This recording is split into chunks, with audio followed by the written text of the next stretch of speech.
Finding a good argument, and why bother with logic. The word argument often means something negative. The argument is literally a catfight in many times. Rather than envisioning argument as something productive and useful, we imagine intractable sides and using descriptors for arguments such as bad, heated, and violent. We rarely say after having a dialogue with one of our friends, "Great argument, thanks," especially even more so between political opponents. Even when we write an academic argument paper, we imagine our own ideas battling others. Much dialogue in public arguments are boiled down to either-or arguments, which are quite absurd, really. The controlling metaphor we use for argument in our Western culture is war. It's important to see that we don't just talk about arguments in terms of war. We actually win or lose arguments. We see the person we are arguing with as an opponent. We attack his positions and we defend our own. We gain and lose ground, like in a war. We plan and use strategies. If we find a position indefensible, we can abandon it and take a new line of attack. Many of the things we do in arguing are partially structured by the concept of war. Take a look at this cartoon. You see the absurdity of the either-or arguments, where light is a particle. No, it's a wave. And they end up going round and round in a catfight, when the truth is, light is both a particle and a wave, of course. So such either-or arguments are certainly absurd. Even more importantly, the war metaphor is quite limiting. If we follow the war metaphor along its path, we come across other notions such as all's fair in love and war. If all's fair, then the rules, principles, or ethics of an argument are up for grabs. While many warrior metaphors are about honor, the all's fair idea can lead us to arguments that result in propaganda, spin, and dirty politics. The war metaphor offers many limiting assumptions. For instance, there are only two sides. Another, someone must win decisively. And yet another, compromise means losing. This metaphor creates a false opposition where argument or war is action and its opposite is peace or inaction. Finding better arguments is not always about finding peace. It's or the opposite of antagonism. Quite frankly, getting mad can be productive. Ardent peace advocates such as Jane Addams, Mahatma Gandhi, and Martin Luther King Jr. offer some of the most compelling arguments of our time through concepts like civil disobedience that are hardly inactive. So while argument is war may be the default mode of thinking about argument for Americans, it is not the only way to argue. I ask you to think of argument as something more, something like a dance, rather than as a war. While we can imagine many alternatives to the war metaphor, concepts like argument as collaboration are more common, even if they are not commonly used. Argument as collaboration would be more closely linked to words such as dialogue and deliberation. These are cornerstone concepts in the history of American democracy. However, argument as collaboration is not the prevailing metaphor for public argumentation, as we see and hear in mainstream media. So we can't hardly fault the average American for not being able to imagine argument beyond the war metaphor.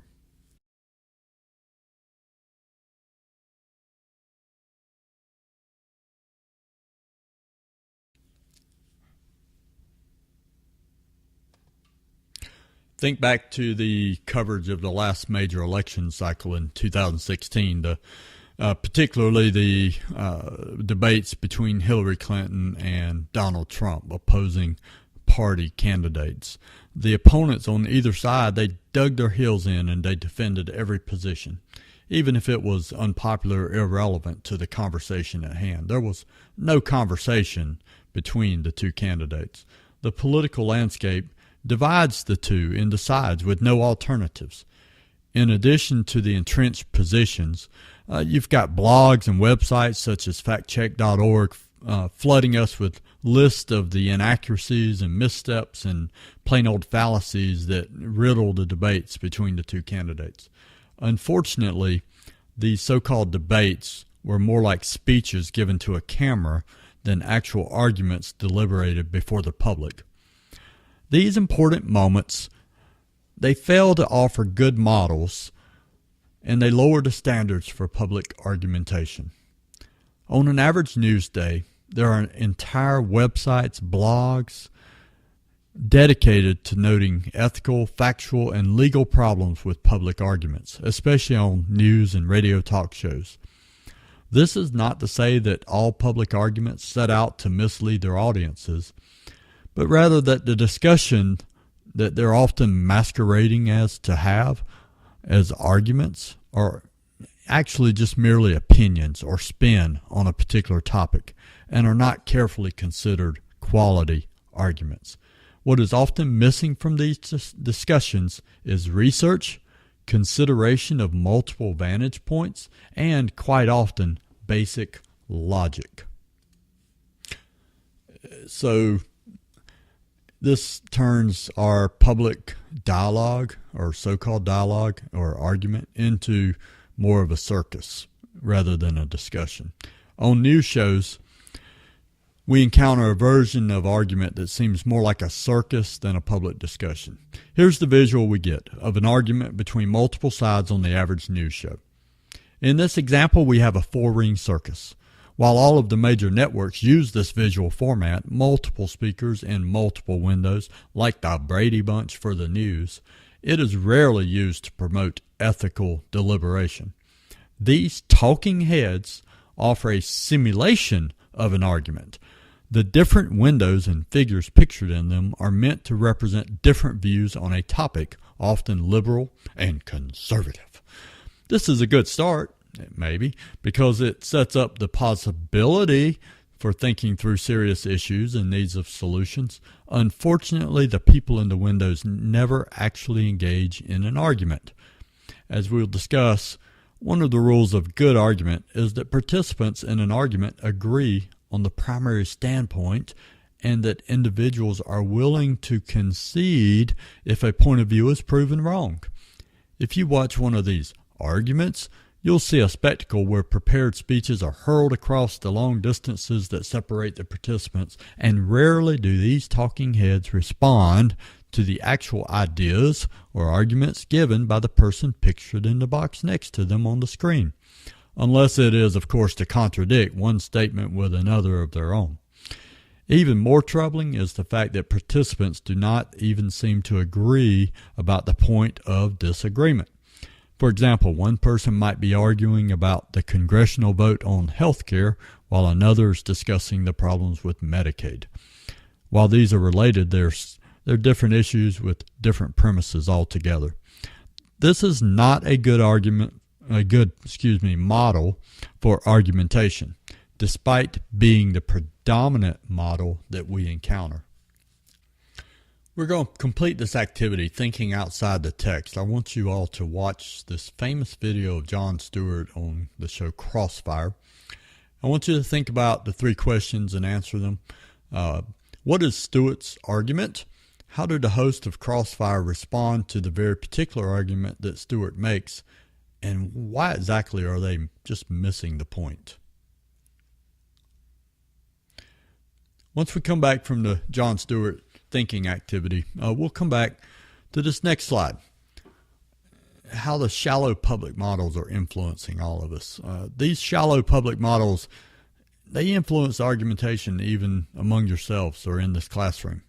One of the ways we learn about argument is to think in terms of pro and con arguments, as we've been done in public forum debate, policy debate, Lincoln Douglas.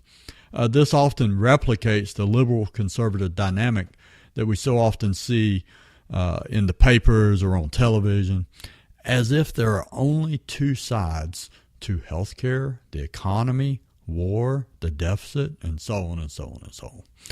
This either-or fallacy of public argument is debilitating. You are either for or against gun control, for or against abortion, for or against the environment, for or against everything. Put this way, the absurdity is more obvious. For example, we assume that someone who claims to be an environmentalist is pro every part of the green movement. However, it is quite possible to develop an environmentally sensitive argument that argues against a particular recycling program. While many pro and con arguments are valid, they can erase the nuance. They can negate the local or in particular of a situation. They can shut down the very purpose of having an argument in the first place. The possibility that you might change your mind or learn something new or even, hopefully, solve a problem. This limited view of argument makes argumentation a shallow process, like these two horses fighting in the shallow waters of a lake. When all angles are not explored, or fallacious or incorrect reasoning is used, we are left with ethically suspect public discussions that cannot possibly get at the roots of an issue or work towards solutions. So, I want us to work on this idea of going outside of the standard pro and con argument.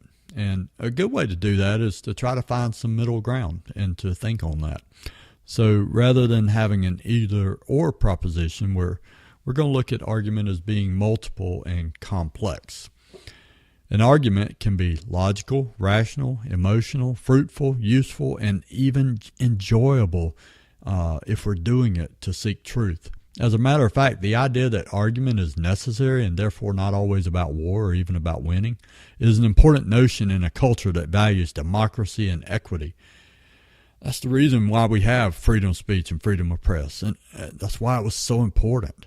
In America, where nearly everyone you encounter has a different background or political or social view, skill in arguing seems to be paramount, whether you're inventing an argument or recognizing a good one when you see it. Together, let's take up this challenge of inventing and recognizing good arguments and bad ones. So let's look at some models.